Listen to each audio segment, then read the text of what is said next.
Blank check with Griffin and David. Blank check with Griffin and David. Don't know what to say or to expect. All you need to know is that the name of the show is Blank Check. Everything that has a beginning has a podcast. All right, nice. Very happy. Okay. That was a double cross there, but it was good. Griffin told me he wasn't going to do that. Yeah, and we'll play the clip of me saying that I wasn't going to do it at the end of this episode. Hello, I'm David Sims. Hi, my name is Griffin Claude Beresford Dauphin I Newman. didn't say my middle name. Well, what's your middle name? Lawrence. I knew it was L. I don't know if I've ever known it was Lawrence. Yep, my mother's father's name. Oh, very cool. My mother had two fathers and one mother because I have a mangled family tree, so it's Beresford and Yeah, no, you. Claude I and think Dauphin. anyone who goes to your IMDb page has had that delightful surprise of your full name. That's why I have a lot of names. Welcome to Blank Check with Griffin and David. It is a podcast. We talk about movies. And we talk about directors. We talk about careers, filmographies. When a filmmaker, or in this case, a pair of filmmakers, have an early success, big cultural sort of tidal wave film early on in their career, and they get the chance to keep on making crazy and crazy Make stuff. things right out of their brains. We're talking about the Wachowskis. This podcast is called the Podchowski Casters. Yeah. And we're going to talk about the Matrix Revolutions today. Happy Passover. Let's go. Great. I like it. Happy Passover. By the time people listen to this, Yeah, it'll it's be like the middle of May, but whatever. weeks. Happy Passover, guys. We're recording all these Matrix episodes in 1 week because my schedule's stupid. No, but it's fun. You know what I realized is like even a simpler way of describing the conceit of this podcast? It's sort of a career after a filmmaker becomes a brand. Do you know what I'm saying? When there becomes an expectation of like, this is an X movie. Okay. Right. You know? Like, yeah. When there are expectations on the film like that. Yeah. We mostly talk about directors who maybe a studio would even say like, hey, this is a movie from these people or this person. Right. And the audience will go, oh, or ugh. And even bigger when they use their actual names rather than from the directors of. When they go like from the Wachowskis. Yeah, do they? I think with the Wachowskis, they may say from like the visionary creators of the Matrix trilogy. I feel like I've seen that in like one of the trailers for their future films. I feel maybe like Jupiter Ascending had that. I feel like they do the thing where they cut it both ways, where they go from like the Wachowskis, the visionary creators of the Matrix. Yeah, you know. They have the benefit of being named the Wachowskis. Yeah. Like it's a pretty cool, unique name. Yeah. Yeah, that's true. This one we're talking about today is their fourth film. Which is, it's interesting to think that. Yeah. They made four They're films. not like Shyamalan, who we did last time, who, he had a little bit of a running start. He made a couple of very small movies before he got... Boom! Their fourth movie was this movie, The Matrix Revolutions. Yeah. They made these... This was 2003, so they've been directing movies for, what are we saying here, like 7 years. Yeah. And at this point in their career, 75% of their films have been Matrix movies. True. Yeah. They went deep into this. This was filmed simultaneously with Reloaded. Mm-hmm. The previous, which had come out in May, and this came out in November 5th, 2003. Okay. I was 17, going on 8. I was a senior in high school. Yeah, I gotta say, I mean, the fascinating shift for these movies, for me, is that Matrix Reloaded comes out the end of my 8th grade year. Mm-hmm. So it was like my last days in middle school. And then now you're in high school. I'm in high school. So there was a seismic shift within me. Within your life and your perception. The 6 months that these two films were released, I just became a worse person. I became a horrible high schooler. Well, But I was at a new school, new friends. I mean, and even this speaks to it. Like, I saw Matrix Reloaded, like, opening night with, like, all my best friends from middle school. Yeah. And I saw Matrix Revolutions like 2 weeks later on a Tuesday with a guy I kind of liked. I saw this movie, certainly not opening. It was more of a like, all right, let's get around to this one. It definitely felt like doing my laundry. It was like, I have to do this. Yeah. I didn't see it at the Odeon Leicester Square in London, which is like this sort of primo, biggest screen theater. It's like basically like, it's a one screen, huge theater. I similarly saw Matrix Reloaded at the AMC Lincoln Square. And then saw Revolutions at the Regal Battery Park. Oh, I was just there for the Tribeca Film Festival, that cavernous place. It's a ghost theater. It's a ghost theater. It's a weird place. No, I saw this at the Islington View. If it even still stands, I don't know if it does. Anyway, I saw it with my friend, my best friend, who I probably saw all the Matrix movies with, at least the Reloaded. And then another kid, Michael Cross. Shout out Michael Cross. I'm sure he doesn't listen to this. He's my old high school friend who had not seen a Matrix movie. I remember we sat down, I think just assuming, like, he at least saw the first one, I'm sure he's, and he was like, yeah, so what are these movies about? And I was like, wait, have you not seen, like, a Matrix movie? He's like, nah. So it was fun to watch it through his eyes. I remember that. I've had two experiences like that. One, for the fourth running week, I'm going to reference the fact that I recently went to Universal Studios in Hollywood. You were not recording this podcast. Yeah, while you're waiting for Colleen Atwood to get off her ass and design you a super suit. I had a day in between costume fittings. Whoa! Well, let me just sip some. All right, go ahead. Milk of magnesia.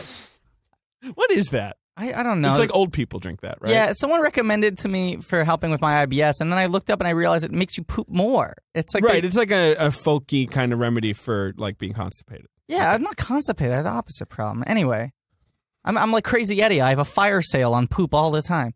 Listen. Listen. I went on the Minions ride. Minions Mayhem. Yeah, I saw you tweeting about it. You didn't love it. Well, I haven't seen any of the movies. Yeah, so it was flying over your head, you're saying? Come on, but they're little yellow guys. They worship tyrants and villains. Yeah. And they speak in a made-up language. Sure. They got little goggles and little overalls. Yeah. And they go like, banana. I'm just saying this ride. That's all I know about the Minions. This ride was pretty heady, right? Because I in the past... How long is it? It was pretty short because, like, Shrek 4D, which I've talked about as a fucking sludge and a bad movie. It's a bad movie. I thought that Shrek 4D replaced Terminator 2. It did not. Minions Mayhem replaced Terminator 2 3D Battle Across Time. An even bigger insult, really. Bring back Terminator 3D 2, whatever the fuck it's called. No, because I'll say T2 3D Battle Across Time is probably my 6th favorite movie of all time. Okay. And Shrek 4D blows. But the Minions ride... Okay, here's what I don't understand, right? We should have Pilot on for this segment. We should. Our Pilot's Pilot, if she listens, is going to be very upset that we're talking about the Minions without her. This is the premise of the Minions ride. They're going to turn you into minions. Okay. They've developed technology. You'll become a minion. Okay, so my question is: are the minions a species, or are they a mutation of humans? Do you know what I'm saying? Where do minions come from? Are they born? How long do they live? Are they just us? And then the ride's half about that, and it's half about one of the Gru's daughters trying to give him a birthday present. Okay. The ride. I've never seen a ride this focused around a birthday present. I don't do a lot of rides, so you could have told me Star Tours was about a birthday present, and I would have believed you. Star Tours doesn't fuck like that. All right, let's talk about the Matrix Revolutions. We're back onto the Matrix Revolutions. The Matrix Revolutions. The only other thing I did like that was I saw the only Bourne movie I've seen is the Jeremy Renner Bourne movie. Wait, is that true? Yeah, which made no sense to me. That's crazy. So you haven't seen the first three? No. Are you gonna before Jason Bourne comes it looks out? really good. I saw the They're trailer. all good. Yeah. They're all good. Yeah, I don't know why I haven't seen them. It's a little Bourne miniseries. Yeah, sure, whatever. Fine. God, sorry I said anything. They are pretty interesting in terms of how that was like the hottest shit for a couple of years in action movies. Yeah. And then it was like, they just dropped it. They were like, no more like shaky cam, ultra realistic stuff. Like, forget it. Well, even the trailer for the new James one... Bond is like swerved away from that after swerving into it. Aesthetically, the trailer for the new one looks more Michael Mann than past Greengrass. Into it, man. Yeah. Into it. No, I think it looks really good, but it's not like shaky cam. It's sort of the like hyper clear digital video. How much more shaky cam can we take, really? You know, the new trailer does have the same action beat as the Supremacy, I think, where he jumps like from one window into another window. Yeah. But that's just a cute little hat tip, I guess. Yeah. And everyone's taking that beat now. Okay. The Matrix Revolutions. Yeah, now, so last week we talked Reloaded, and I did my best to stick up for it. I think it's a really interesting movie. You weren't very fond of it, but I think I did an okay job at least selling you on my perspective. You definitely, if not converting you. You upped the movie's value in my eyes, which is a big accomplishment considering I had watched it like fucking 30 minutes before we started watching. Sure. Started recording the podcast. You were coming in hot. Right, and I had a pretty conclusive thought on where I stood with the film, and then you warped it a little, in a good way. Sorry, I just got an email about Jeff Richmond. Is that his name? Husband of Tina Fey? Yeah, the music guy. You gonna interview him? Yeah, I'm gonna interview him. Cool. Yeah. Okay, go on. Sorry. We were saying that you hated Reloaded when it came out, or you disliked it.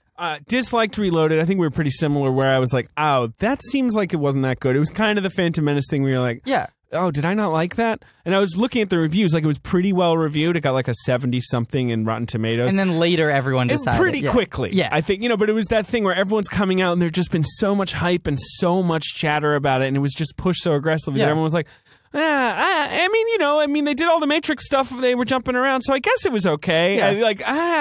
And also, of course, it had a third part to go. So we were all thinking like, maybe part 3 will tie it all together. Right. And then I remember seeing part 3 and hating it. And I remember distinctly hating it. My thought, like, oh, God, this is such a stupid line, but I'm just going to say it because I remember that I said this out loud, probably just because I wanted attention, right? Mm-hmm. The second Revolutions ends, I turned to my friend who I saw the movie with, and I said, what happened to you, Matrix, who used to be cool? Like, that's how I felt at the time. Like, Good job. It was so stupid. You know what I'm saying? But that was like... brutal! Yeah. Ugh. Did he go, ooh, sick burn? You got griffined. You got griffed. Hadn't seen it since then, right? But I disliked it so much that I sort of gave up on the franchise. I, degraded Reloaded, retroactively without ever watching it again. Uh-huh. And then, so went back into it yesterday. Yeah, I'm trying to remember when it was that I turned around on these movies. I think I honestly, it's weird because I can remember seeing them in the theater so clearly and being so disheartened by them. Yeah. A few years later, I guess I just rewatched them again. I think I saw Speed Racer and felt contrary. Most people didn't like it, and I was like, no, this is good. Like, yeah. And then I was like, do I like all of their movies? Like, I immediately was like, maybe I should check out those Matrix movies again, and kind of just did a deep dive that I'm still in. I'm deep. It is weird to think that Speed Racer's their 5th movie. Yeah. Well, I mean, that's why they're such good blank check candidates. That like that quickly they got to make that movie. Okay, so the point and is... also that after these movies and them not doing well, they were like, we're just gonna go way crazier.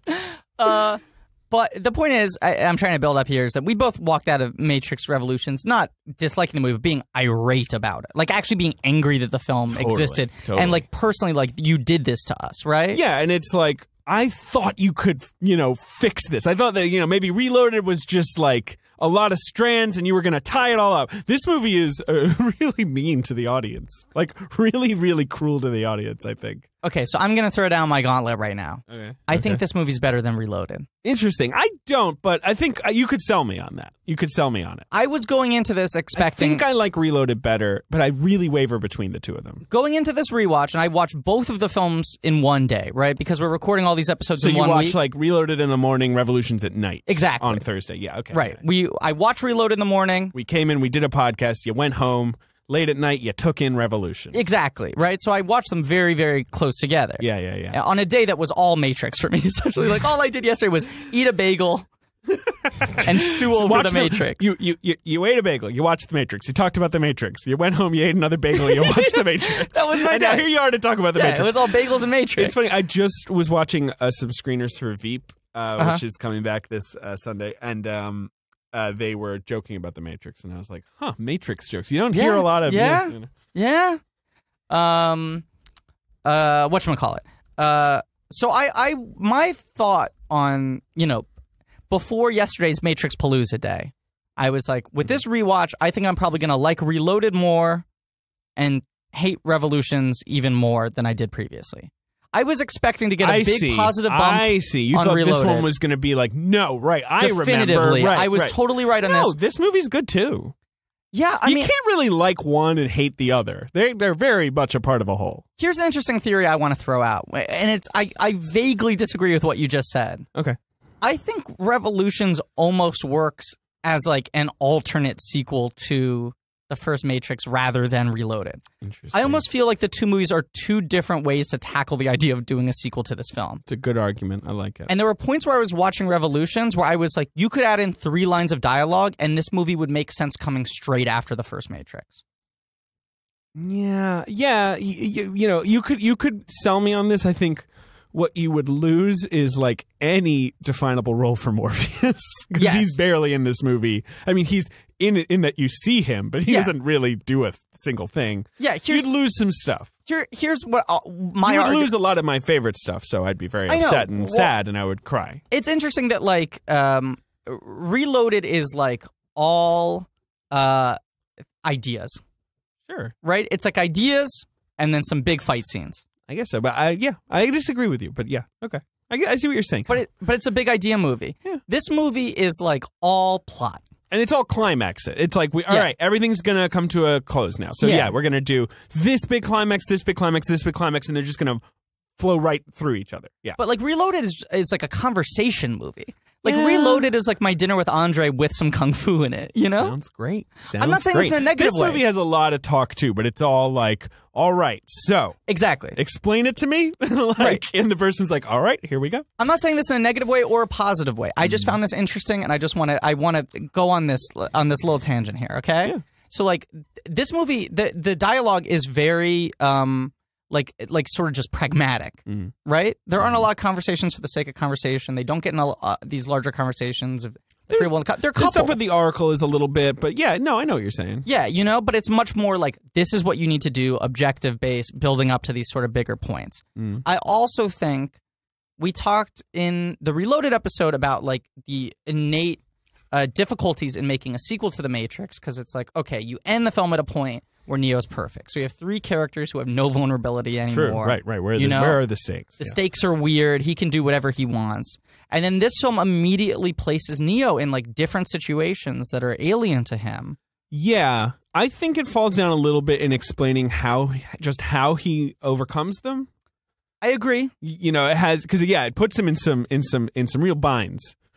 But that's the interesting point, is that like this film is like all movement. Yeah. So you want to step back a few times and go like, wait, explain to me how this is happening? And then Reloaded, you want them a few times to be like, hey, can we do some stuff instead of just like talking about it? But I do think if they're... Just found out something interesting. I'm going to mention it in a second. Yeah, go on. I think there's a world where, as like an inversion of the first Matrix, if this was the sequel... They said it was set like a year later, and you had like 3 lines of dialogue at not maybe more, like 8 lines of dialogue specifically placed at points to explain ideas that were covered in the Reloaded. In the Reloaded, you know, in the Reloaded. I think it could work as like The Matrix 2, and I actually think people would have liked this more as 2. I get what you're saying. Than they liked it as 3 or liked Reloaded as 2. Because it would feel like this is the story continuation we were expecting. Yeah. I get what you're saying. No movie could live up to The Matrix. I mean, I think we've realized that now. Yeah, except for the sequels to The Matrix, which are great. But you know what I'm saying. No, I get what you're saying from an audience perspective, but I think you would lose, just to stick up for Reloaded, which I love, you would lose a lot of stuff. I mean, Reloaded is set mostly in The Matrix. This movie is mostly not. Yeah. Almost entirely not set in The Matrix. Which, if you and go... The Matrix is, to me, the most fun part of this whole universe. Being in The Matrix. I love that idea. Right. Yes. The idea of being in a world that you can, bend the rules of, and interacting with things that are not human, but are human. And, like, finding that line between those things. These are computer programs, but they also seem to have evolved consciousness beyond that. And it's fun to explore that territory, which this movie does right at the start, and then it has a lot of stuff to do, so it kind of drops it. My counterpoint to you is, it's talking about a movie where you're in a bind for the sequel, because it's like, how do you make Neo interesting if he can do anything he wants in The Matrix? Yeah. I think placing him in the real world is like a good story decision. If you're going to make him more vulnerable, of course. That he has to stay there, you know? Yes. And to your point that, like... if you're talking like a person who wants movies to be entertaining in normal ways. What are you, crazy? Right. I think maybe, and this is solving your Morpheus problem, maybe you put Morpheus in The Matrix. In The Matrix, sure. Yeah, sure. I mean, it's the classic, like... you mix in a little Reloaded stuff where it's like, in The Matrix, they have to go get the blop, and so Morpheus has an adventure, like... Bah, bah, bah, bah, bah. Right. And Morpheus is getting the Keymaster or whatever with Niobe, Or I still, like, watching it this time, don't understand... Keymaker. I think you said Keymaster again. I keep on fucking saying that, and he's my favorite character. The Page Master. Yeah. That's my favorite movie. I do... rewatching this film right now, right? Stepping away from my, like, massive Griff rewrite of the entire idea of this franchise, right? On just a very simple level, I don't understand why they didn't make Morpheus the one leading the, like, APC mech suit. It's a good point. That's a fair point because, of course, you then have these characters who you barely know. Don't really care about.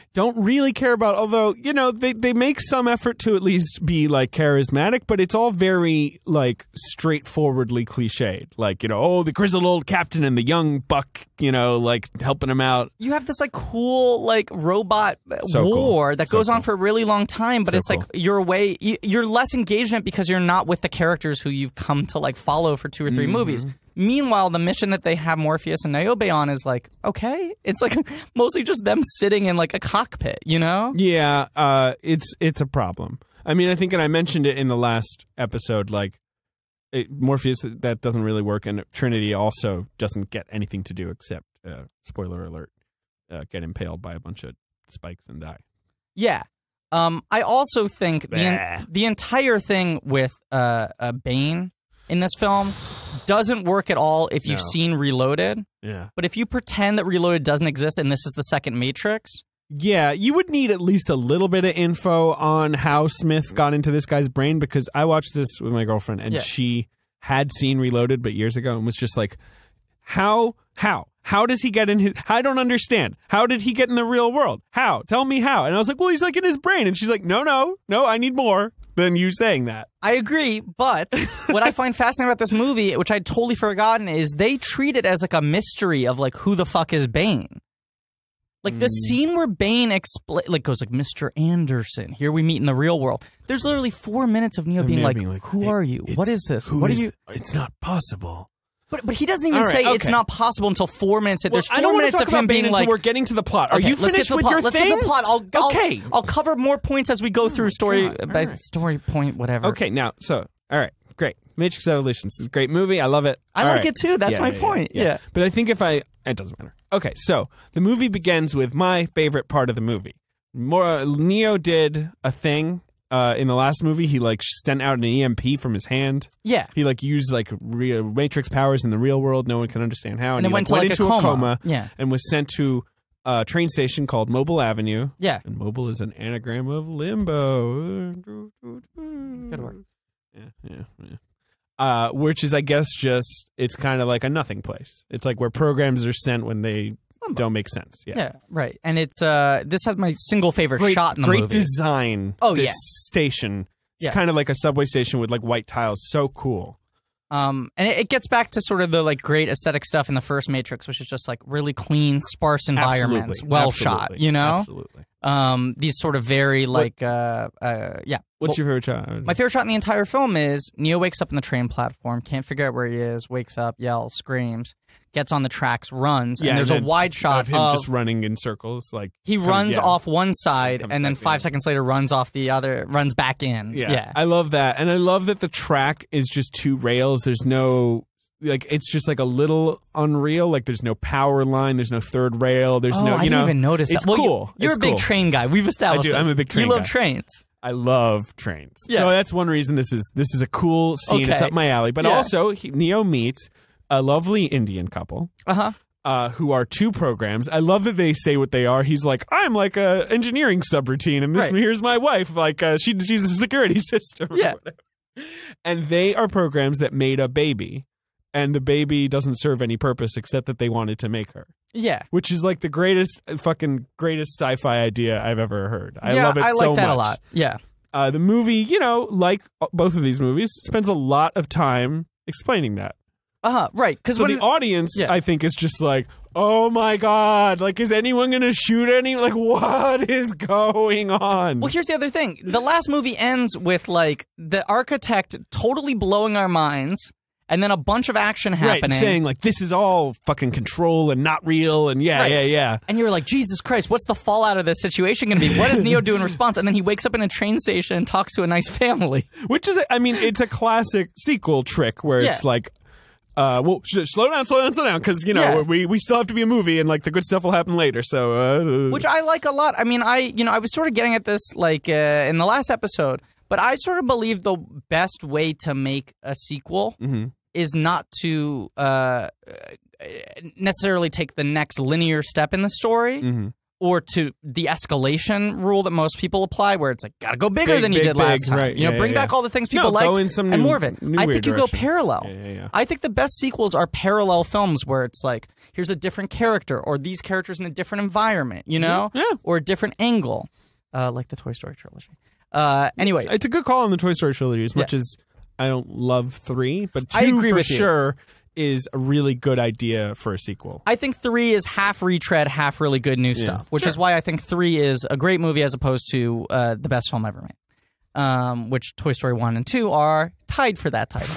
But Toy Story 2, it's like a really smart, like, let's just go sideways. Yeah, definitely. You know? Let's just explore different ideas. And so is this opening scene you're saying. Yes, I like this a lot. Yeah, it's good. And I almost was like, because I remember early on. I wish it was longer and solved in a more interesting way. Exactly. That's my exact complaint. Yeah, I think that's fair. When early rumors were coming out about the Matrix sequels, and I was like, we're getting 2 of them? What are they?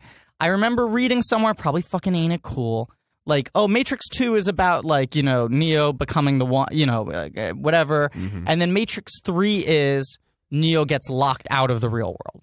Yeah. I remember hearing something where it was like Neo gets locked out. Which is what happens, yeah. Right, and I was like, that's a cool idea. Yeah. Like, once again... It should have gone on for longer. You want to put the guy back on his heels, you know? Like you want to have him a little disoriented as a character if he's all powerful. And I think it's a cool environment. I like these new characters. Not crazy about the performance from the little girl. Oh, I like her. Interesting. I like her. I think she's a little child actor-y. Yeah, I like it. I'm into her. I love the couple, though. Yeah, Bernard White, who plays Ramachandra, who's like the one who does most of the talking, the quote unquote father of this quote unquote daughter, is played by Bernard White. He was in Captain America: The Winter Soldier recently. He's like around. What did he play? Well, remember how there's like this sort of the council of, you know, the UN type council. Yeah. He's like a pretty with Jenny Agutter and who was it? Powers Booth. Well, Powers Booth is in the Avengers. He wasn't in Winter Soldier, but yeah, Jenny Agutter. You know, those guys. Those people. Okay. And you know, he's just one of those actors who's been on every single television show that ever happened. He's good. I think he's really good in this. You know, I mean, it's the challenge of you have a lot of information to dump, and you're playing a computer program. Can you give it warmth and can give it personality and make it emotionally engaging? And I think he really does. You feel the guy. I think that if you think deep about it, it's this brilliant thing where he is emotional. He has like obvious love for his creation, his daughter. But he also speaks with like a pretty direct kind of logical sort of tone. Yeah, I think it's a really good performance. I also just love the way he talks to Neo. He's like, "Well, I'm a computer program," and Neo reacts as if he's like, "Oh, no, I mean, of course, I'm not one to judge. You know, computer programs can have children. I mean, you know, there's anything wrong with that. Exactly. It's very like Keanu Reeves is pretty good in this scene. He doesn't. Keanu Reeves gets way less to do in this movie than he does in Reloaded. Agreed, but I think he's really good in it. I think he's good too. It's just like. He gets all this, and then he's freed and almost immediately just sitting blind in a chair for like the last half of the movie. Yeah, which is what it is. So they set up that they made a deal with the Oracle because the Merovingian's going to want to clear. Yeah. So so I'll try to explain it. So this train station is part of the Merovingians' like old backwoods empire in the Matrix, where like he hides, and it's controlled by a program called the Train Man, who is played by Bruce Spence. Who we talked about Medon. I know that. I thought I was going to be the one to have to build this exciting. Up. Tion Medon in Revenge of the Sith, but he also was the gyrocopter pilot in The Road Warrior. And you announced this to us on our Revenge of the Sith episode, and I think me and whoever the guest was were like, okay. I think it was Gethard was the guest. 4 consecutive episodes, whoever we had on as the guest, I'd be like, but do you realize that's the gyrocopter pilot? And they go like, what? Who fucking cares? Big, tall, weird Australian dude. You know, pretty good as the Train Man. Kind of a little hacky, like, oh, I'm a weird hobo, you know, but he's sort of... I love him. He's fun. There was a stat that year where he was... 2003, he was in this film. He played the Train Keeper or whatever. The Train Man. The Train Man. What's his name? He played Chum, the shark, in Finding Nemo, one of the sidekick Bruce's sharks. Lackeys, yeah. And then he was deleted from Return of the King. He was going to play the mouth of Sauron. This is right, and I've seen that scene. It's a deleted scene in the extended edition because the Eye of Sauron's the thing, but they needed Sauron to speak, so he comes out in a horse and he's just like a mouth. Guys, Lord of the Rings, Fellowship, masterpiece. But Two Towers, good. Return of the King, horrible. The idea was he was in like 3 humongous movies in 1 year. It was that moment, like we've said before, it was just Australia and New Zealand. You know, the Australasia was just like, let's make all the movies here. But he was like the highest grossing actor of that year. Bruce Spence had like a big 2003. Yeah. And then, of course, Revenge of the Sith, too. So he notched off a lot of franchises. 2 years later. Yeah. Jeez. Okay, so the Merovingian controls this train station. Like, I hate the Merovingian. Can I say he's how much a problem I hate in this guy? one. He's not good in the second one, and he's worse in this one. Yeah, I just get bummed out anytime they even mention him. The Merovingian. They call him the Frenchman a lot. Yeah, I know. I think because his name is like no fun to say. Yeah, but the Frenchman just feels goofy. It's like, well, he's pretty goofy. Yeah, I know. Okay, yeah. All right, so so parallel to Neo stuck in the Morpheus and Trinity they run back over to the Merovingian's like lair. He's in like a bondage club. And let's not forget, the movie opens and they got Neo on the table and they're talking about he's still in the coma, and then we got this fucker Bane, right? And they're like, we don't know what's going on. They rescued him from like another ship that crashed. And they're like, he's got self-inflicted wounds. What's up with this? Yep. And Trinity and Morpheus rather are like, I don't know. Let's go have some fun. They get a call from Seraph, who is the guardian for the Oracle, and they all go. The 3 of them go to this club. They confront the Merovingian. And this is like the one classic Matrix sequence in the movie where they put on cool jackets and they have a bunch of guns and a bunch of people groping titties and they have fun. Well, there's also a fun little action sequence where people are like jumping from the ceiling to the floor, which is cool. Nice with the columns. You know, pretty sexy little action sequence. We go to like another like rave orgy type thing. Yeah, totally. And I mean, whatever. It looks, I mean, the costumes are nice. Yeah, I'll say that. There's a real good shot of a crowd scene and there are like several groups of people where it's like one person standing behind another person and just tweaking their nipples. There you go. And Monica Bellucci's there. She's just sort of sitting there. Yeah, her and Merovingian look exactly the same, except they're red now. They're in red. Anyway, and the Merovingian once again is like, the Frenchman, I am the Frenchman. Hello, how are you doing? And he just talks for like 5 minutes. Yeah. How'd you feel about this, Ben? Because Ben, FYI, and yes, you can introduce him. Wait, Ben's here? Yeah, Ben's here. Producer Ben? Ben watched this one and not Reloaded. Producer Ben? Mm-hmm. The Poet Laureate? Yep. The Haas? Hi. The Tiebreaker? That's me. Birthday Benny? Sometimes. Mr. Positive? Yeah, today, sure. What I said Tiebreaker, I said Poet Laureate. The Fuckmaster? Yeah. Producer Ben Kenobi? The Peeper? Peeps. Kylo Ben? Mm-hmm. Ben Night Shyamalan? Wow. Yeah. All right. Wait. But are you Professor Crispy? No. Oh, I almost. Okay, good. But, well, hello, Fennel. Hello, Fennel. Hello. So, Ben, you saw this one and not Reloaded. Well, I had seen Reloaded years ago, right. But this is the first time I saw this film ever. So I mean, we can ask you other things too, but I just wanted to quickly get your impression of just this scene with the Merovingian monologuing. Oh, he's fucking gross. Agreed. He's so gross. He's a bummer. Lambert Wilson. That's the actor. Yeah. And it's also like you totally, at the same time, though, see what happens coming. Like, it's so clear that he's just going to, like, be annoying and then someone's going to put a gun on his head. It's very true because it's like, it almost seems like he's going to set up the movie because he's like, there's one thing that I would like to get Neo back, and that is the eyes of the Oracle, and you must give them to me. And then you're like, that's not going to happen. Right, and you're just like, I feel like this movie's got to wrap it up. I don't know if we're going to have a whole, like, let's steal the eyes of the Oracle heist adventure. Wait, and how does that work? He's going to take her eyes and put it in his head? That's crazy. He's going to take her eyes off. So it does feel like an unreasonably big ask. Yeah, I know. It's like, dude, are you serious? The eye. All right. So can we go back to this Frenchman thing too? Because in the second movie they say Merovingian so much, and in this movie everyone just calls him the Frenchman. Well, so maybe that was a note they got or something from the reaction where it's like nobody knows what the fuck a Merovingian is. Stop saying it. Also, it's a gross word that makes people feel uncomfortable every time you say it.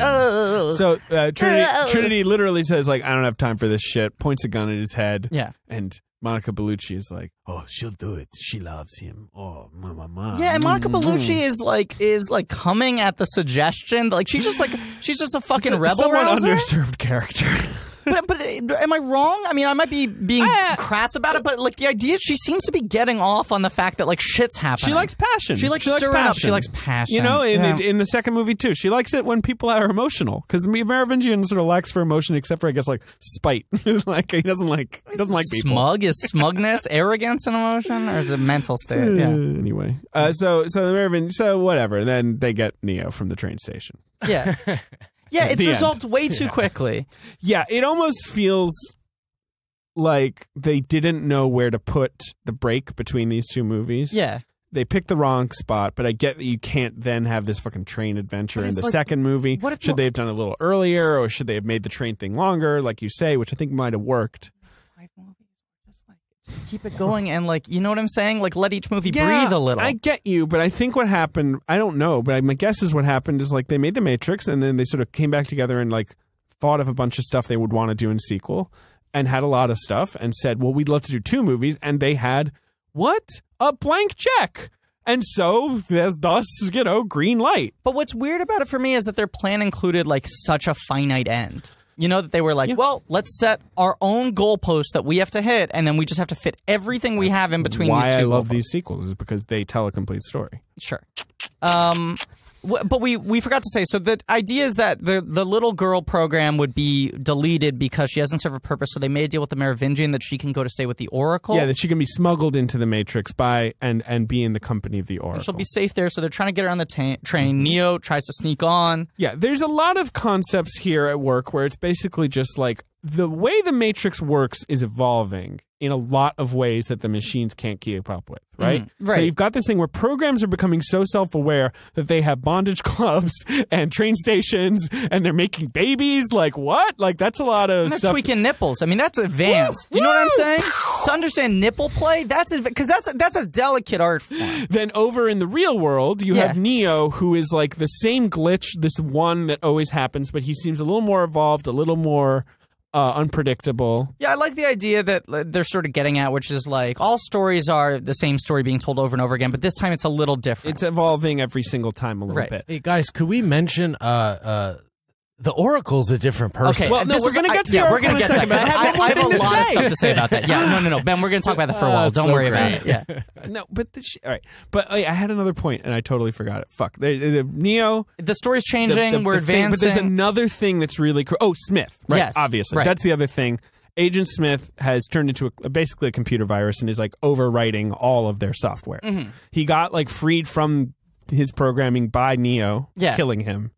And instead of just going away, he's like, you know, they can't deal with him either. It's like as Neo turns more good and heroic, there's like this remainder of the equation, as they say, like that's like the opposite. Bad. Yeah. Okay. The next thing is the Oracle. Okay. Sati goes to the Oracle. Yeah. She makes some cookies. Yeah. With her. They make cookies together. Neo shows up. And she chain smokes. She does all the things we remember the Oracle doing from the first movie, right? Behaviorally, environmentally, it's like exactly the same as the Oracle scene, except now it's a new actress. Yeah, now Gloria Stewart died. Yeah, I understand that. Yeah. She's played by Mary Alice. I think this was a humongous mistake. Interesting. I don't at all. I agree. I also think it was a mistake. This is the mistake I think they made, right? Uh-huh. She shows up, they go like, who's this? I'm the Oracle. You're not the Oracle. Right. Look, this is a conversation with Trinity and Morpheus as well. I think she's introduced a little earlier. Yeah. The idea is that the file got corrupted and she had to sort of evolve, and she's like, you might recognize parts of me, but not other parts of me. Not to be, because this is not explained please explain in the movie. Because it's not explained. The trade that the Indian program couple made with the Merovingian was to her outer shell. And the Merovingian actually references this in his really boring thing where he says like, oh, the Oracle has a new shell. Too bad. So the Oracle sacrificed part of her like programming to like let Sati into the Matrix, and that's why she looks different. Now, obviously, they had to write this on the fly because the fucking actress died. So I think, you know, it's a lot of... I understand that. Yeah. Here's what I would have done. Yeah. Hired a remarkably different actor. Yeah, I know. I know what you're saying. I think hiring someone of like the same age and the same sort of energy level, someone who feels like they're playing, like Mary Alice feels like someone else who auditioned for the Oracle, right? Sure. Against Gloria Foster, right? Yeah. She's very, very similar. Yeah. I think if the idea is going to be like, okay, someone died, we couldn't control that. This isn't a creative decision, right? Yeah. This is a necessity. Who are you going to replace? We need a new with, actor. though? I would have gotten like a fucking 13-year-old Japanese boy. No, that would have been awful. I'm saying I would have hated that. I'm not saying literally that. I'm saying I would have gotten Dennis Franz to play it. Do you know what I'm saying? Like, you can't replace a nice old black veteran of the theater world with Dennis Franz. My point is that He would have been good though. They would have liked Franz. They have to replace them, right? Yeah. And with this idea, like, I mean, this thing that keeps on coming up in the Wachowskis' work of like this sort of transience of the human spirit and the bodies being the outer shell, you know, and all of this perception versus internal life and all this sort of stuff. I think that scene, if they're going to be like, you look different.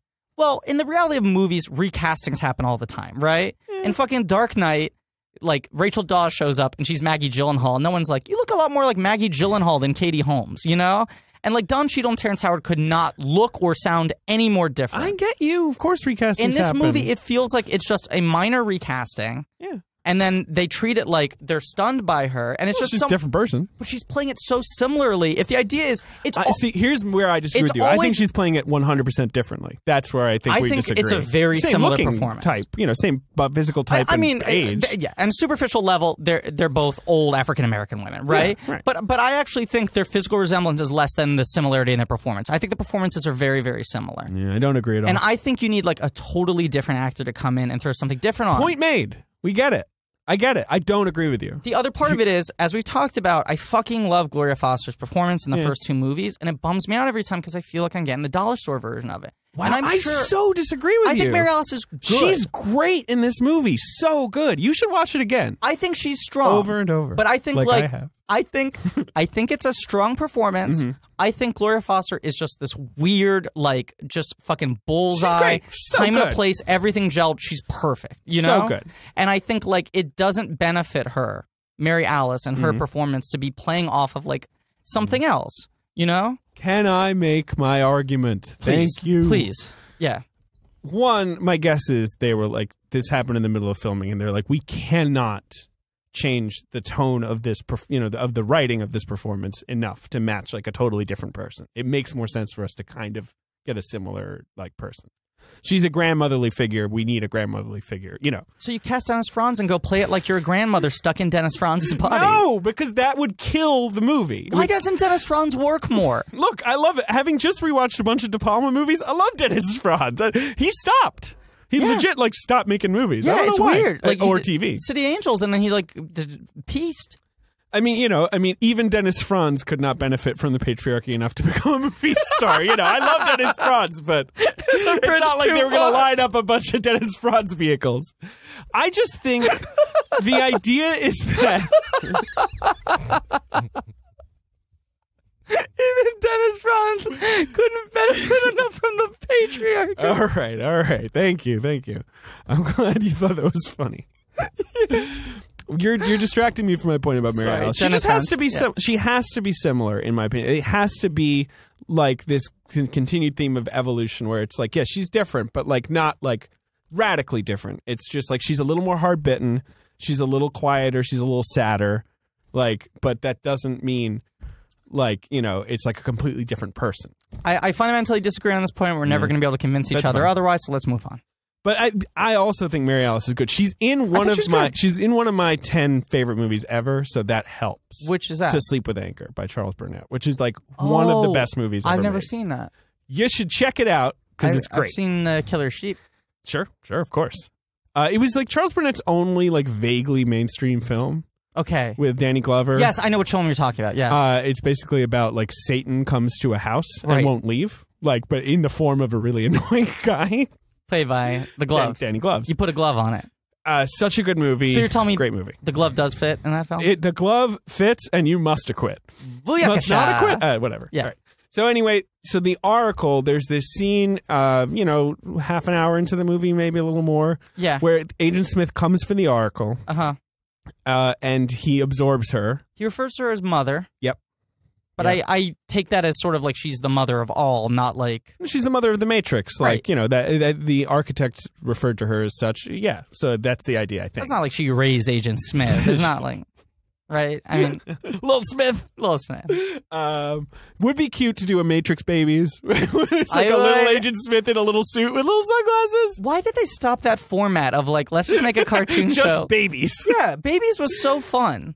Well, they should do an X-Men spinoff with the X-Babies. Yeah, they really should. I can't believe they haven't done that yet.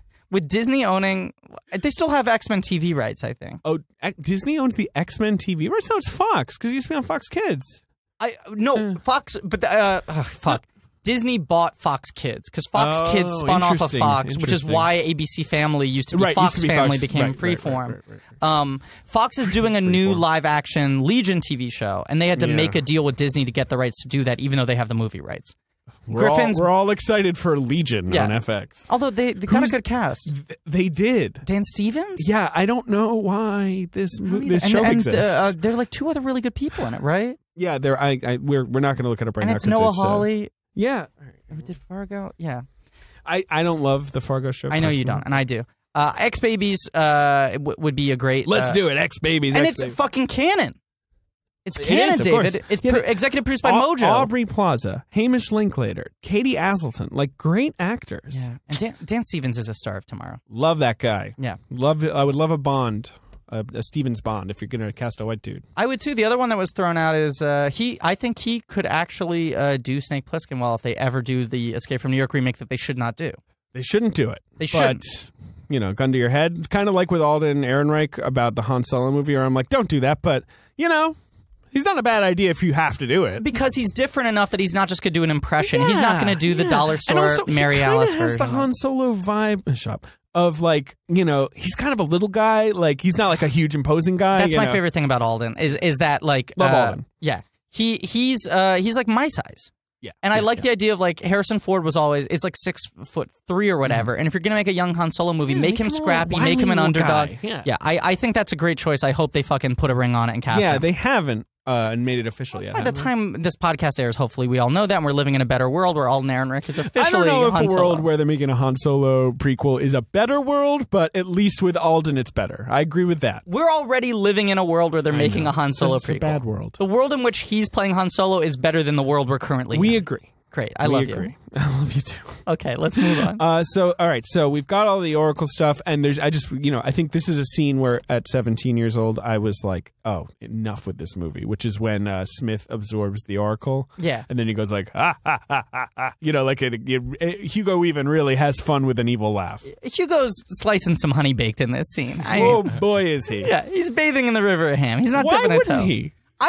Don't hold it against him. I think, again, there is like a story idea to this, which is like Smith is like rapidly changing from like the sort of restrained thing that we remember from the first movie. Like his sunglasses are different. His suit changes color, which is very hard to tell because it's all like greeny gray. Yep. Did not pick up on that at all. And he's like talking a little like when he talks to Sati, especially, it almost like talks to her like he's a normal person. He's like, I'm not so bad. But this is the thing I was getting at last week. If the idea of Smith is changing, I would love it if his look changes more dramatically. Like I love it if Smith shows up in a graphic tee and like Dockers. He shows up in Ed Hardy. He's got penny loafers. He's got a puka shell necklace. So you just like saying puka. Yeah, it's fun. So back over to the real world, where we will now mostly be stuck. One thing I like is that someone looks at like the Matrix and the code looks all weird, and they're like, what's wrong with the Matrix? And we're like, we don't know. Like Smith's just going around causing mayhem off screen. Here's another thing, okay? So the film starts... Digital Rain, the Matrix Reloaded, we go into green code, and then we go in further, and we're in an orange zone. Yes, and we're seeing dragon spirals. From the opening shot of this film, right? It's not even a shot. From the opening, like, the credit sequence.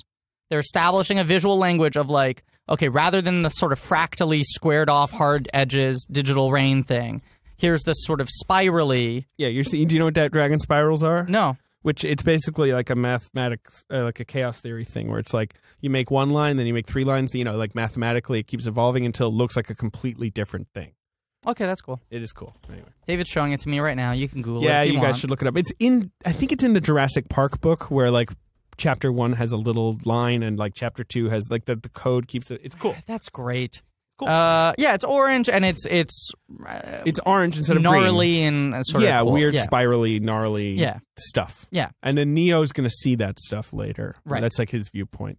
on the world. If he looks into the code of the Matrix and he sees green code, when he looks into the code of the real world, he sees that. Now, do you think that means to imply that the real world is also a program? No. Now, I think that became somewhat of a popular conspiracy theory, or like read on like one of those fan theory type things where it's like, oh, it's all the Matrix. That was my read, but I'll also say... I think also a lot of people thought that at the end of Reloaded. Exactly. Right. That was the thing. At the end of Reloaded, I thought that. So when Revolution starts... Neo does like a Neo thing. Right. And it's like, oh, wait, maybe we're still in the Matrix. Right. So when Dream within a dream. Right, which I thought was a cool area. It's like, not only has this thing been happening for hundreds of thousands of years, this keeps repeating itself, or thousands, not hundreds of thousands. Hundreds, whatever. But it keeps repeating itself over and over again.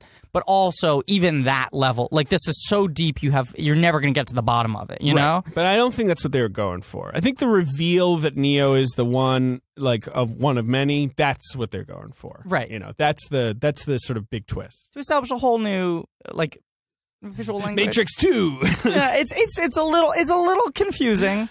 Especially after a movie where we explain a lot. It's confusing and not explained. Yeah. Is the best way to put it. Yeah. Well, let's get to because we're right there. So, you know, there's a lot of fighting over like, we should take this ship there and this ship there. And the audience is like, what? I don't even know. And they start interrogating Bane. They're like, why is this guy cuts on his Bane, arms? and Bane's like, he wakes up. I don't know. I'm doing a kind of an Agent Smith voice. But not as good as your impression. He would not make Mad TV. I mean, he wouldn't even get a call back, which you're already, I mean... You're in talks. Can I say that? Are we allowed to say that? You're in the pool. They put a pin in you. They put a pin in me? Yeah. What were we going to say? So Bane, Bane's a problem. They're trying to deal with him. He like in a little side scene, he stabs a nice lady with red hair. Not nice of him. Now, we talk about, I feel like the Bane thing is this movie trying to have it both ways, right? I think they just thought like we need an action beat because these movies are very dependent on action beats. Maybe almost two. Both of them are. Like the Wachowskis are obviously like big ideas, and then we'll have an action scene. Right. Yeah. Ooh. But we talked about last week of like whether or not we thought bringing Smith back was the right idea, right? Yeah. Because it makes the world feel a little small. So you're saying Bane is them being like, we brought back Smith, but we didn't. Yeah, and the way they play this, it's like so confusing because it takes Neo so long to figure it out, and the conversation goes on for so long that I'm watching it going, are they betting that we haven't figured out that he's Smith yet? But you already know he has to be Smith. We know he's Smith. Because they fucking end the last movie on him. They put such a fine point on it. You have 6 months to stew on it. What's he gonna do, right? I think this is the least interesting thing about this movie, though. So I do too, but I almost like the idea of like, if there wasn't the film in between, if this was what happened at the beginning of Reloaded or if Revolutions was too, I almost like the idea of like Smith is dead and then the film starts out and there's a new weird guy and you're like, what? And it's like, Smith has transcended this. He went into the spirit of someone else and now the villain is Smith in a new form. But the film is doing... They wanted Hugo Weaving. They're doing so many things with Smith at the same time. It's like... Yeah, I agree. The Bane stuff is a waste of time and it's also just a sort of story mechanic to blind Neo. Yeah. So, okay, so just to rush through the story part quickly. They have the scene. They split into two ships. They split into two ships. Mr. Anderson. What? Niobe Do you recognize me? Yes, what? we talked about it. Jesus. Niobe gives Neo and Trinity her ship. It can't be. It's not possible. I'm going to respond to everything you're saying as if I'm Neo in that scene. And then everyone else goes off in another ship. But how? I don't know. And then so Neo and Trinity are going to go to the Machine City to try and make peace with the machines. Impossible. That's what they say. But Bane has stowed away on that ship. He attacks Trinity, but doesn't kill her. Yes. And then he fights Neo and blinds him with like an electrical, I don't know, cord. No, I won't believe it. Well, at this point, Neo definitely believes it because he can see him. They like sear the flesh over his eyes. Yeah, it looks gross. It looks real gross. Real gross. But I mean, also, and this is what I was talking about earlier when I said this movie's really kind of almost mean to the audience. Mm-hmm. Who watching at this point is like, are you kidding me? The hero guy? Yeah. He's blind and sad now? And he's got beautiful eyes. Let us stare Very into nice them. eyes. Very nice eyes. He's a good-looking guy.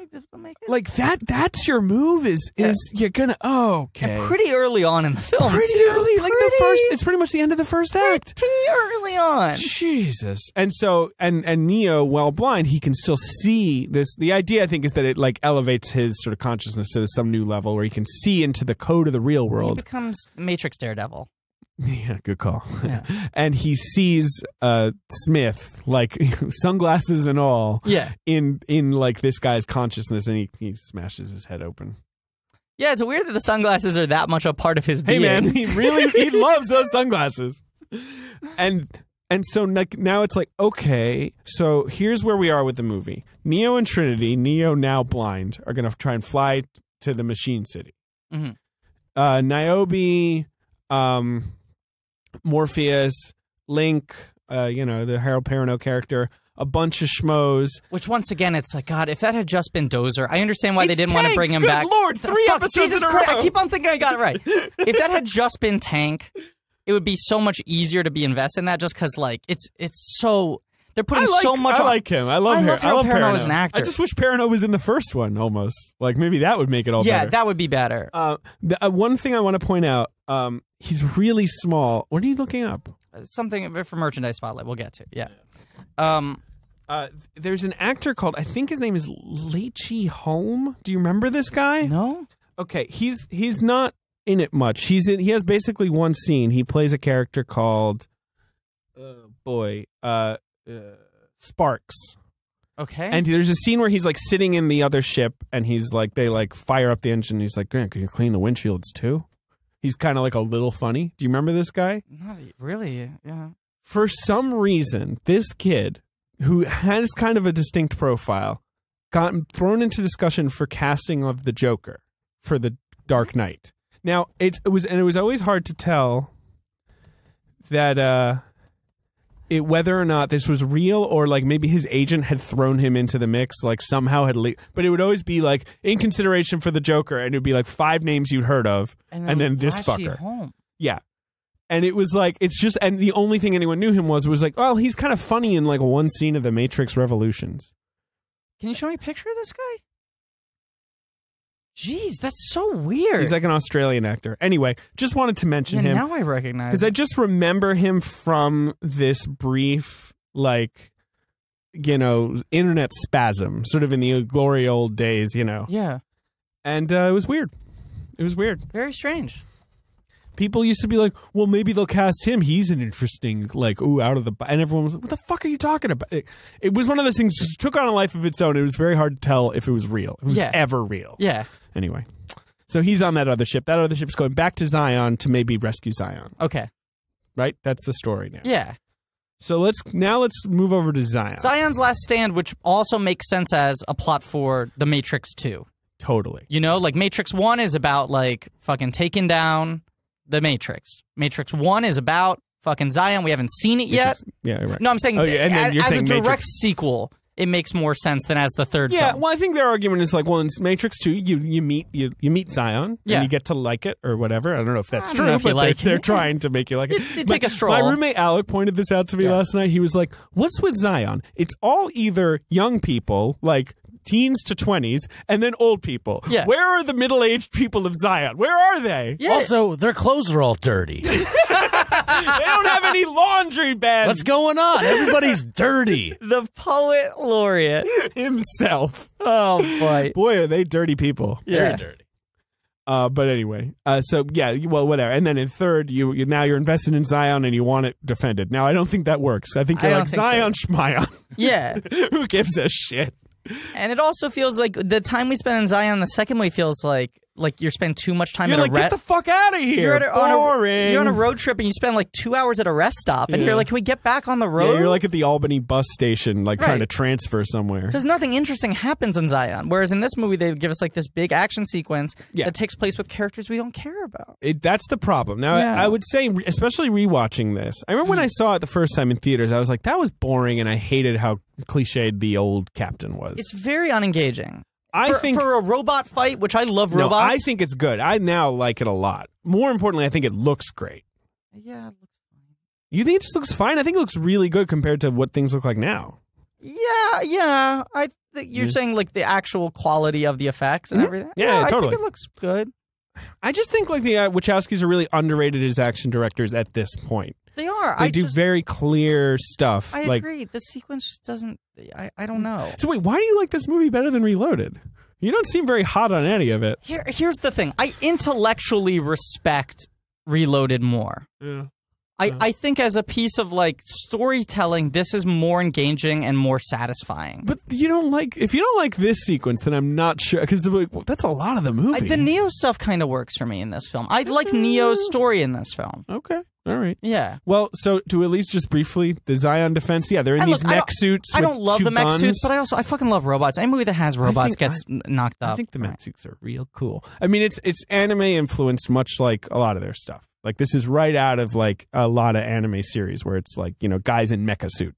Yeah, I also want to see someone. I feel like all the mech suits we've had in films, in like American live action movies, have all had like a pretty similar design. I want someone to come in with like a new fucking crazy form of mech suit. Was there what before this are you thinking of? The Power Loader in Aliens. Great stuff. And after this, the APC thing. No, of course. And, right. After this. Avatar. Yeah. I just think they're always like sort of a similar sort of like shape and build. I think they're cool in this. I like their guns. And I like the chains of bullets that they're... Yeah.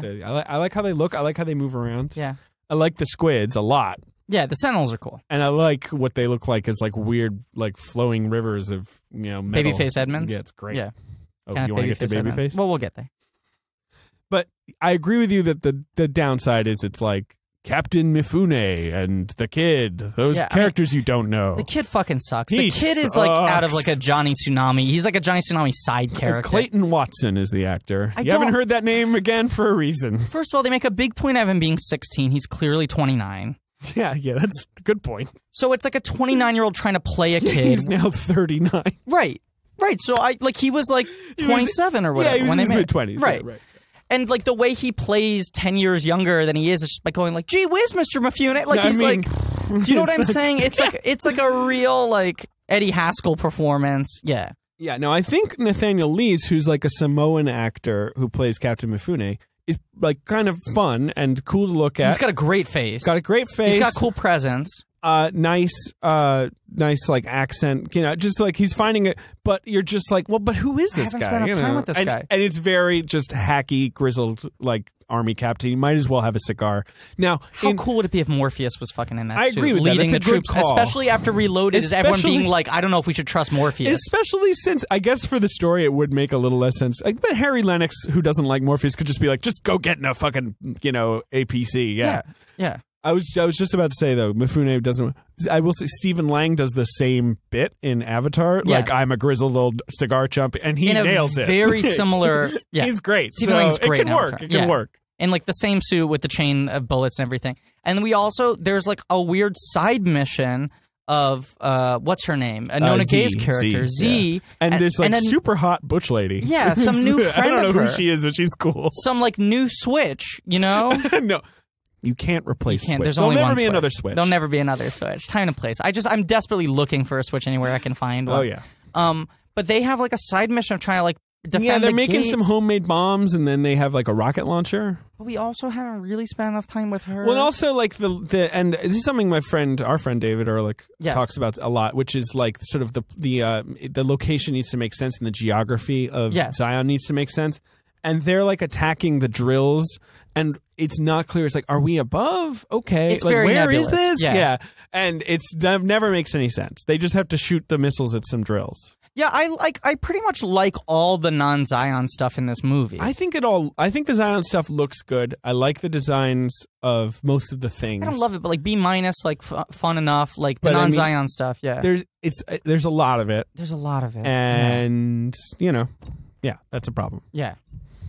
And then you're cutting to Morpheus and Niobe piloting their hovercraft like through the sewer system to try and get back to Zion. And that also goes on too long. And it just feels like pick your battles. Like if you want us to care about what Morpheus is doing and you want us to care about Zion, put them together. Put them together, And it's like it's a lot of time wasted on something that like the hovercraft eventually gets there, they like detonate their EMP and take out a bunch of squids. And then the reaction is like, yeah, great, more are coming. So, who cares? Like, and we're like, well, just watch 20 minutes of them fucking flying through the sewers in a race against time to get there. Yeah, there's also this thing of like, Niobe gets a lot more screen time in this movie. I think Jada's great. Love Jada. I love Jada. And let's just quick Jada corner here.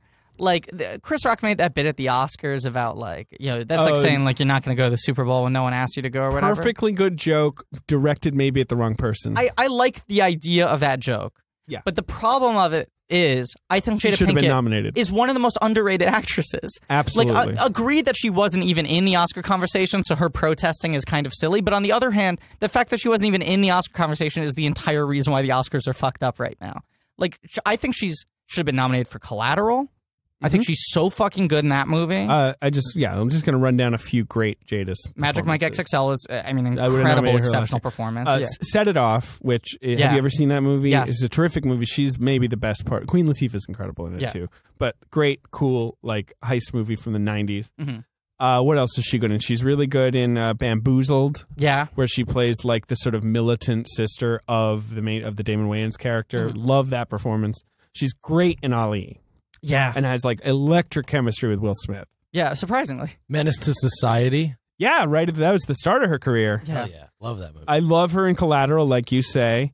And, you know, then she basically kind of stopped making movies. Yeah, she did Hawthorne for like 6 years? No, that was 2 years. That was it. Really? That wasn't a long runner. Felt like 6 years. Since Collateral, she's done the Madagascar movies. Right. She did XXL, and she did Reign Over Me. She's like the third lead in that movie. Oh, she's good in that. She is.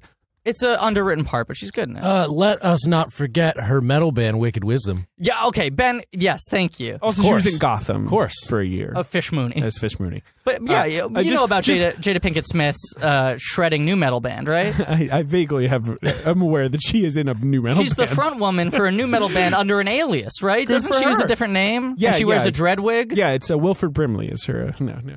She dresses like Rob Zombie. She's got like dread wig and you can't see her face, and she wears like UFO pants. Do you think that was an influence by the Wachowskis, or that's why they first started to be friends? Great question. Which came first, the chicken or the egg? I just want to say, me and my brother... Wicked Wisdom. That's a great pull, Ben. That is... her name in the band is Pocket Honor. Thank you. I knew that was worth digging up. Yeah, she looks cool. She looks like Rob Zombie, right? I mean, she basically just looks like a slightly crazier Jada Pinkett Smith, but you know... But like a Jada Pinkett Smith who's like fucking down to hacky sack. She also directed a movie called The Human Contract, starring Jason Clarke and Paz Vega, that I've literally never heard of. Really? She wrote and directed it in 2008. Christ. I just want to say, me and my brother saw Reign Over Me in theaters. Yeah. It's a weird movie. Very weird. It's about a 9/11 survivor. You know, his family was killed in 9/11. Who plays the PS2 game Shadow of the Colossus a lot. And he reacts to the tragedy by becoming Tim Burton visually. Yes. And he's sad, but it's incredible how much of the movie is about him playing the game Shadow of the Colossus. And then there's a court scene at the end where BJ Novak is a lawyer who's trying to do something bad to him. I don't even know what, maybe take a kid from him or something. I believe, and Donald Sutherland is the judge, is that right? This is what I'm getting to. And Don Cheadle is the lawyer representing, he's his friend, he's representing Adam Sandler. Yeah. Donald Sutherland, out of nowhere, plays the judge. Yeah. Not the judge of judging the judge is the judge. I'm the judge. But he's the judge. And there's a scene... I'm Donald Sutherland. I'm the judge. And it's Sutherland at his most, like, bushy eyebrowed, you know? Like, you know, it's Adam Sandler. Come on, man. Come on, run with my story. He's Tim Burton. That's the end of it. Okay. But you know what I mean? When Sutherland really eyebrows out? Yeah. You know, when he really lets them grow out. The pussy willows? Those Sutherland pussy willows? And he really, like, droops. He's like, oh, let's have my face droop this time. Yeah. And, like, in the scene, he turns on BJ Novak and, like, starts to side with Adam Sandler, I guess. Like, you know, he's finding a lot of sympathy in this argument that's being made. And BJ Novak says something, and he just turns to him and he goes, shut up, shut up, shut up. And me and my brother would do that to each other for years. It is bonkers. I hit myself. It's like out of nowhere. I hit myself in the face with my microphone laughing at that. I was so taken aback by that. I hit myself in the tooth. Anyway, so JD, we love Jada Pinkett Smith. She's great. Do you have a note on Niobe, on her performance as Niobe? Well, okay, so, you know, this franchise starts becoming a lot about love. Like the Neo-Trinity relationship becomes like a big fulcrum for these films to work emotionally, right? 2 and 3. And then the idea for 3 is like, let's put Morpheus in a very specific mission where he spends a lot of one-on-one time with Niobe. Sitting next to each other.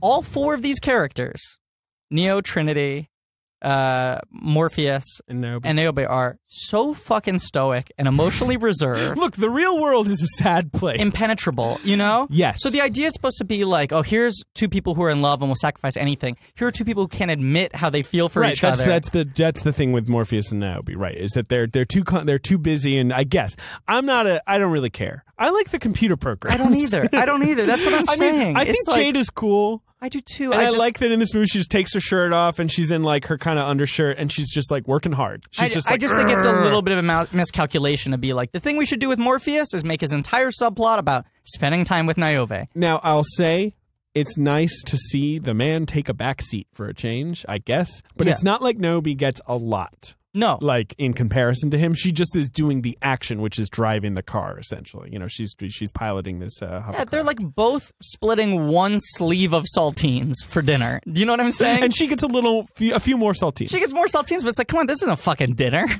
What are you talking about? Good call. So, like it, saltines. Sleeve of saltines. So that's Zion. Yeah. Moving back over to Neo and Trinity, they journey to the Machine City. The logic of, again, geography. We don't understand Nope, this. Neo's super blind. We don't understand where the city is in relation to Zion. And he's just like kind of that away. Yeah. And so Trinity's like, I trust you. We're going to go that away. Because he's seen the orange. They go to the Machine City and there's like this attack of squids. And Neo just like puts his hand out and blows them all up. But there's still so many of them. There's a lot of them. So they go up above the clouds. Yeah, Griffin's making a face that is a fair face to make. And basically they emerge from the clouds and it's like a Renaissance painting for 1 second. It's like fluffy golden clouds and a sunshine and like it's like this is what the world is like above the scorched sky. No, is the implication that because the sun is up, right? It's like a beautiful full sun. Yeah. So it's like, oh, this is day. Is the implication that the robots created so much? This is a serious question. Humans did this. That we create so much pollution that we can't see the sun anymore? No, it's a bioweapon. It's in the Animatrix, so we'll get to it. Okay. We detonated like a nano bomb into the clouds and just accelerated pollution to such an extent that like the clouds never go away. Now we have super clouds. We're just blanketed in robot clouds, basically. Okay. It's Cloud 2 Hypercloud. Exactly. Call back. You know what? You really got it. Thank you. Good yeah, callback, I mean, this moment... Yeah, well, the real problem is Trinity goes, beautiful. Yeah, You're just like, okay, all right. Neo can't see it because he's fucking blind. Everything already looks like the sun to him. It's a fair point. Neo's vision is like when you stare at the sun Trinity, for a while I guess. and you close your eyes and you see the remnants. That's like what he can see now. Well, that's Trinity's little special moment before the ship crashes and she gets impaled on a bunch of tendrils. Yeah, they all puncture. I totally forgotten this had happened, by the way. I remember Trinity dies? Yeah. You just don't remember that she dies. I remember so little of this movie. Well, that's a real implication. That's just a real indictment of how crappy her story is in this movie. Yeah. That you don't even remember what it is and that it ends with her death. She essentially just becomes Neo's chauffeur for most of this movie because he's blind. Because he's blind. I mean, he needs a chauffeur. Yeah. He says, you're going to need to fly. Like, it's okay. Now driving Miss Daisy. Now you're the blind guy. Neo in the is back. Miss Daisy. Right, yeah. Mm-hmm. Hoke? Is that his name? Hoke? What's Morgan Freeman's name? Oh, I don't know. Hoke, I think, maybe. I don't know. Okay. We should do 10 episodes on Driving Miss Daisy. Should we, though? Potting Miss Casty. Talk about a movie that has been forgotten. Like, it is not discussed much anymore. Well, I don't think it's forgotten. I think everyone was like, let's pretend that we really pulled an Armin Tamazarian on that movie. Do you know what I'm saying? Yeah, it's not like it slipped away. We were like, let's pretend that we never saw that. I just got an email about a High School Musical 4 open audition, if you're interested. What's the age range they're looking for? I don't know. I already deleted it. I can't sing or dance. Do you think that's relevant? Possibly. Okay. Yeah, I don't know. So Trinity dies. It sucks. Yeah, it blows. It's a long death scene. She has like a 20-minute speech. She basically like starts with like, I have a dream. You know, like it's just like, you're like, oh, we're going to be here for a while. Can I say something, though? I think her performance here is very good. She's a good actress. This is what I like about it. Good actress. She's not overplaying the death. No. A lot of people, when they're doing death scenes, play the pain. That thing. And she's just playing that she's weak. It's like she's falling asleep. It's leaving her, you know? The fluids are leaving her. Exactly. And it's just, she's very sedated. The whole thing's in an actual whisper, and she's really focused. She knows she has a little time left, so she wants to say what she has to say. I think she does a really good job with this. It goes on very, very long. Quite long. I stood up, went to the bathroom, came back because I've seen this movie a million times, and it was still going on. And I was like, "Wow, it's really that long." I wish I had saved my pretzels. I ate them all during the Burley. Should have gotten more pretzels. Burley brawl. Yeah, I should have. Yeah. So Trinity's dead, and I think the real reason it's a bummer is it just doesn't seem to serve any larger purpose in the story. No, she could have stayed alive. I mean, she could have stayed alive, could have not died. I mean, I guess it would have been hard for her to get back after Neo's end in this movie. Ask one of the Sentinels. Be like, hey, can I hitch a ride? You got a squid I can mount? She rides on the back like Falcor. Sounds good, actually. Yeah. Matrix 4. Right? Squid Falcor. Yeah. And then Neo goes to the Machine City, and a lot of squids come out of some holes in a machine. Yeah, they're all going to attack him, and then he's like, oh, wait. He's like, I just want to say something. Wait. And so, as you do, these squids form the shape of a, skyscraper-sized baby face. Yes. Wait, what size? Skyscraper size. Very big. Huge, you could say. Like a huge baby face. The scale is large. I love it. I was very excited. So, Ben, were you kind of like a little sleepy for this whole movie, and then you really perked up for this scene 2 hours in? Yeah, because I didn't like that it was just like the same Sentinels. Yeah, like they didn't mix it up. Too many squids. It was boring, but then they put them all together.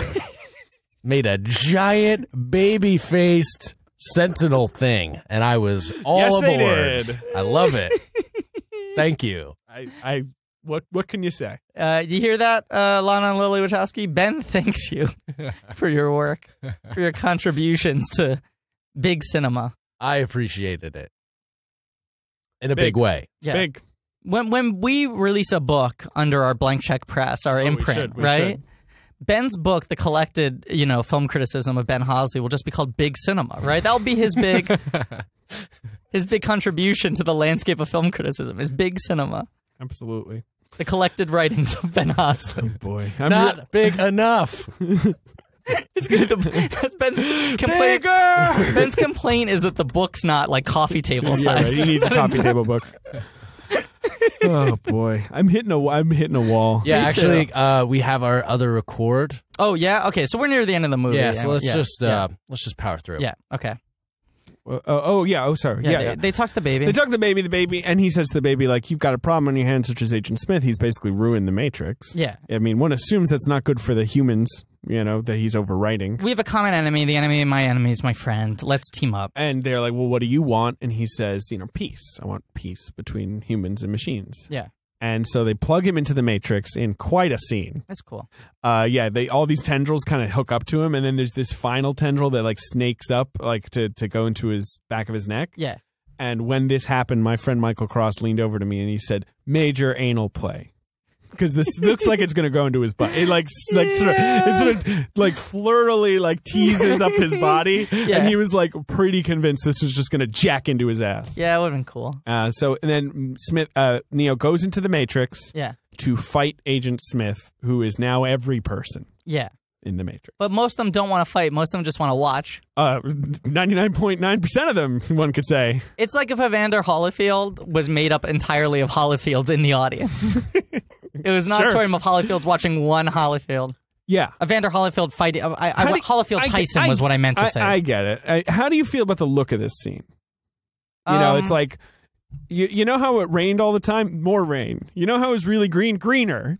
Like, you know how it was like, so what do you like about this movie? I'm genuinely interested. It's weird. Maybe it was just my expectations were so low, but I found this one easier to watch, and I found it more emotionally fulfilling, I guess. Yeah. The Neo arc is good. I mean, I think this fight's okay. I like that it's not him fighting all of them. I do like that it's one-on-one. Yeah, I mean, the fight, like everything in this movie, maybe lasts a couple minutes too long. It's basically just them punching each other, and, they're equally strong. Pretty flubbery, too. Yeah. I think it mostly avoids the flubbery until a final moment where Neo's fist in slow-mo punches him in the jaw. Yeah. And they just turn into cartoons when that happens. And it feels like they did that just to be let's see if we can do this. And technologically, if we can pull it off. They were 70% there, but closer they couldn't do it. Than anyone had gotten yet. But it feels like they did that just to break the barrier, I know. And it's also after 5 minutes of fighting, so you're like, this... I think there's also this idea, because Smith says to Neo, like, why do you keep fighting me? Like, why? Why are you doing this? Yeah. So you need, I guess, a little bit of a drag out. Neo keeps standing back up. He's like a standing man from A Bridge of Spies. Yeah. Vulture Music or whatever. Yeah, you know. So Neo's big line Academy is Award winner Bridge of Spies. Great movie. Supporting actor Mark Rylance, 2016. 2015. Well, I mean, he won in 2016 Academy Award.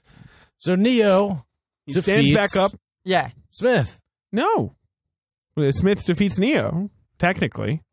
Smith turns Neo into a Smith, and then Neo's like, nope, and then blows everyone. There's this line where Neo says, because I choose to, and I think the implication here is that Neo is he chooses to let Smith take him over rather than resisting him, and that's what, fucks Smith over.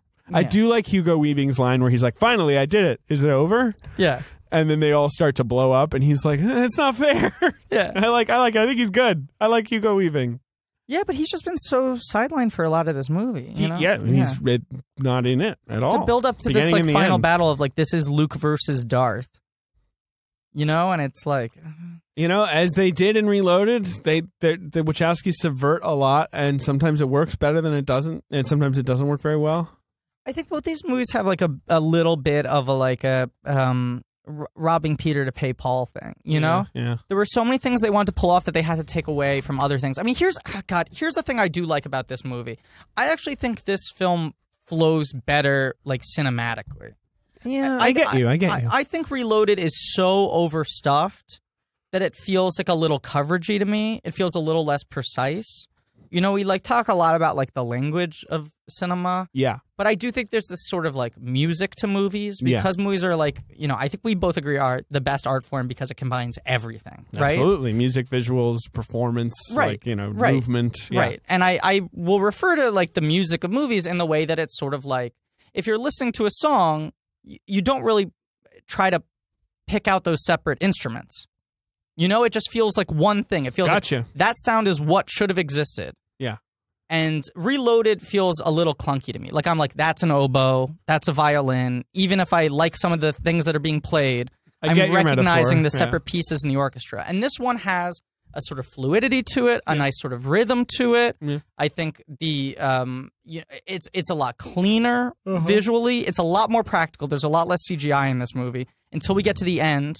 Yeah, there's a lot of practical sets because they're in Zion of like them being in the inside of ships and rooms. There's a lot of CGI in this movie though, because all the machine stuff is CGI. 2 felt like it had more. It also had more CGI bodies and stuff. You're thinking of where it's more the seams show. Yes, and there's more sort of like dialogue character moment scenes in this because a lot of Reloaded are sort of these like these intellectual debates. And when you have characters, having emotional exchanges and actors are able to play off each other in that sort of way, it leads to that sort of music of it. I don't know if I can really rationalize why I like this one more or less. They're honestly pretty close for me right now. I've heard there are a lot of people who think one and the other. It's not. I don't think it's a settled debate. But I just think I like the other one because it's more illogical and more machine-like, and that's what I like about these movies. Yeah, I think it's a little more cohesive as a film, but I almost look at the two now as like alternate reality versions because they each sort of have their ending. I mean, if you imagine that Reloaded ends after the architect scene, right?